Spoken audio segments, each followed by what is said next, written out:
Hey everybody, Eddie here. Like I promised before in the last video, I'm going to try to make these market updates for us, our fellow Margate residents, every single time the MLS puts out a new one or the Margate Stats puts out a new sheet, because I think it's really important that we stay in tune with what's going on in our real estate market, especially since we live here. So right now we're looking at the July 2018 local market update specifically for Margate. Now, what's going to happen is we're going to look at some trends that are quite interesting. I've thoroughly reviewed this stat sheet for a while now because I want to become familiar even more with what's going on. So straight out of the gate, just to break it down for you, all this data has been calculated by using all the information available to us from the MLS, which is like the listing service that all the real estate professionals use. The Greater Fort Lauderdale in particular merged with the Palm Beaches, so they take all the data, put it together, and they provide us these reports. Now, in this column right here, we're dealing specifically, or excuse me, this row right here is all single-family home data. We have 2017, 18, the percentage change, as well as 17, 18 percentage change. This is year-to-date. This is just month-to-month. The thing I find interesting is when you look at this one and you look at June's, which we'll do a really quick side-by-side comparison, we see this upward tick for prices for the most part. In condos and townhomes, it's a little different, but we see this uptick.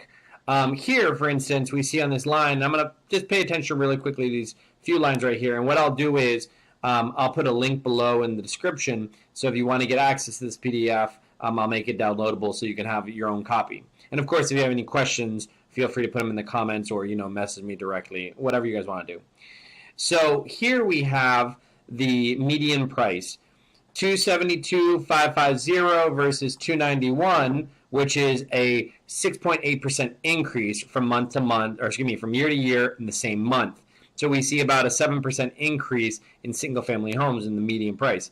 Now, average sales price we see from 265 to 287, an even higher, more significant jump, 9%. So from last year to this year's July. And then what I also like to look at is I like to look at pending sales, 45 to 35, which is down 22.2%, because what we're seeing here is we're seeing pending sales means that properties that are not closed yet, but they're under contract. We can see in new listings, though, we see an increase from 47 to 54, and with closed sales, we should see from 35 to 40, which is really interesting to see during July, especially since July is a summer month. We usually don't see too much activity there, but it's really a good sign for us to see this increased activity. Now, to remind you that these reports come out at the end of the next month. That's why we're going over July's numbers, because August numbers haven't been calculated yet. Now, if you switch over to year to date, it happens again. But you'll see that last year to date, 240 sales closed, and this year was 216 up to July of 2018, which is a decrease that they're saying of about 10%. We see the same thing increase happen, 265 to 282, and then 255 to 277. And then pending down here, 254 to 258, excuse me, to 244, decrease. So what I'm seeing happening is, once again, we're seeing a steady climb upward in terms of the amount of closed sales and a downward dip in the amount of pending sales, and new listings we see an upward tick, which is a really interesting, sorry, that's one of my cats behind me. It's a really interesting thing to think about because it's showing us that properties are moving from new to closed at a quicker transition. In the year-to-date, we also see the same thing happen. However, with the pending sales, we have from 258 to 244, which is a negative dip of 5.4%. So properties single-family homes are selling for more in Margate. There are more sales, closed sales happening compared to last year, but what's really happening is we are seeing a downward tick when it comes to pending sales, but we're seeing a upward tick in new listings, which is really all fascinating. So it shows us that if you're potentially thinking of selling your home, it might be the time to do it, because it seems like it's the best of both worlds for the new listings as well as for the closed, as well as for what they're going to sell for the average price. And I always volunteer. If you ever want me to make a home value report for you, I do it for a number of our Margate residents. Be more than happy to put that together for you to give like an analytical study on your property if you're curious. Just by all means, leave a comment below or direct message me or email me. So moving over to the townhomes and the condos, we see with the townhomes and condos something else interesting is happening. So once again, 17 to 18 month-to-month comparison through July of 2017 through July of 2018. With condos and townhomes, we're seeing that the closed sales dipped down. Fewer of them are selling, 17.2% dip. Median price, there's a dip also of 4.6%, but we're seeing the average sales price go up 9.1%. So just like single-family homes, we're seeing a uptick of, let me get my cat off the table, we're seeing an uptick of sales prices.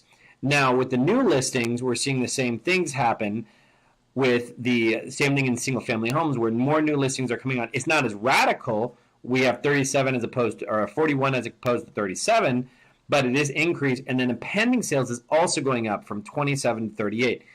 And then when you look from year to year, we're seeing the same thing happen, a dip in closed sales, an increase in median price, an increase in median price when it goes from year all the way year to date, and then year to date average sales price also increases. And we see the number of pending increase, new listings go down when it goes year to date. So I like to look at the numbers month to month as compared to last month to this month, and also kind of do not a prediction, but based on the analytical study of this, we're seeing that this upward tick is happening for prices, and there are not as many closed sales happening in the condo and townhouse world. But once again, a great indicator that if you're perhaps thinking of selling your home, today might be or not today exactly, but it might be the time to really contemplate it. Once again, if you want me to do that home value report, more than happy to. I'm going to take a minute. We're going to dip down to the charts. Before I get to the charts, I'm going to do a side-by-side comparison from June to July very quickly, so you can see how there's a constant upward tick. I have a feeling that it's going to plateau with interest rates increasing ever so slightly. I mean, 2 years ago, you're looking at 4.125% on a mortgage. Now you're looking at upwards of 5%. That doesn't mean people aren't buying. Obviously, people are buying and they're selling for more. The interesting thing you're also seeing is that the appraisal prices are coming in on the money. Over the last 4 listings that I had this past month close, we all hit the number, if not exceeded it. One transaction in particular, I'm not going to give the address out, but one transaction in particular, the appraisal value, I had the buyers in that particular transaction. The appraisal value actually came in $15,000 over the price that we offered, which that means the buyer's walking with equity. And then same thing with my listings. The listings are appraising for right where we're putting them, which is awesome. Creating pricing for listings and homes for sale can be a bit of an art, and you have to kind of work with it.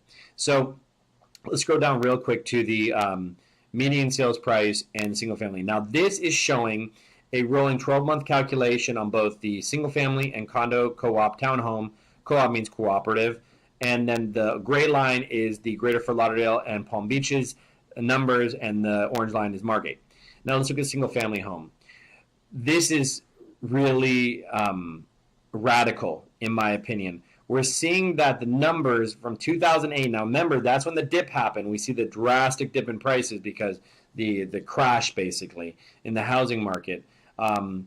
We see here this upward tick, this gradual upward tick. We see the peaks and valleys, but we see that now in July, or excuse me, as of 2018, where we sit now, we see that it has exceeded the amount, or pretty much, it's probably right above the 2008 numbers.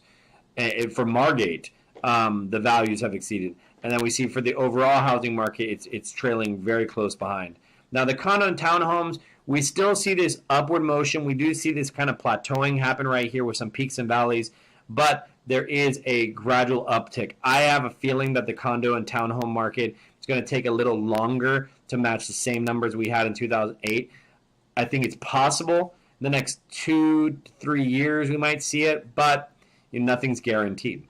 So that's July of 2018. Now I'm going to go really quickly, and we're going to do a side-by-side comparison. Forgive me while I make this transition. I have to get the other one up. We're going to do a side-by-side comparison of July and June. just really quickly, because I want to show you something that's interesting, that I found interesting. Maybe you'll find it interesting as well.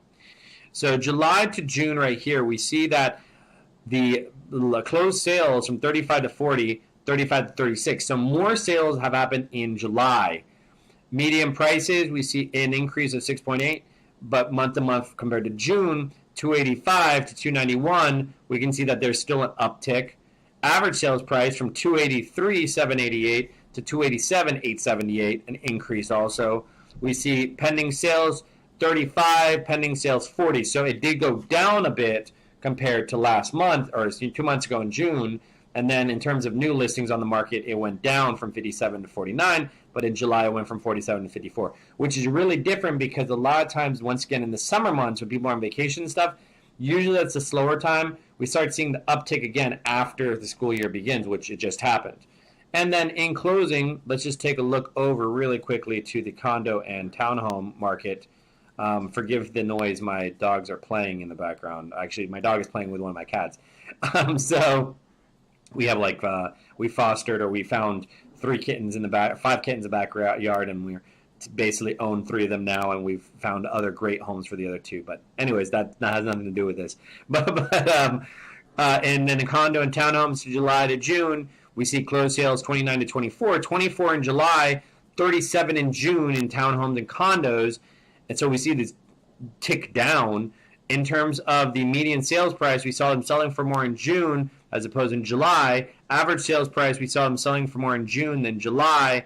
And then in terms of pending sale, 38 pending sales to 34. Now, my suspicion in the pending sales is because of the downward tick in pricing, or the downward tick in the sales price. I have my suspicions that whenever we see a downtick, we see a lot more properties go into pending status because people are putting offers in, and then they'll close, a month or 2 or however long that median price is. So anyways, guys, I hope that this was useful to you. If I can be of all service to you, it's all about just bringing my knowledge and my years of experience in the real estate world to my fellow Margate residents. If you see me around, be sure to say hi. I'm pretty easy to spot with my Hawaiian shirts or the different style shirts that I wear. And I'm all here to serve. Excuse me, guys.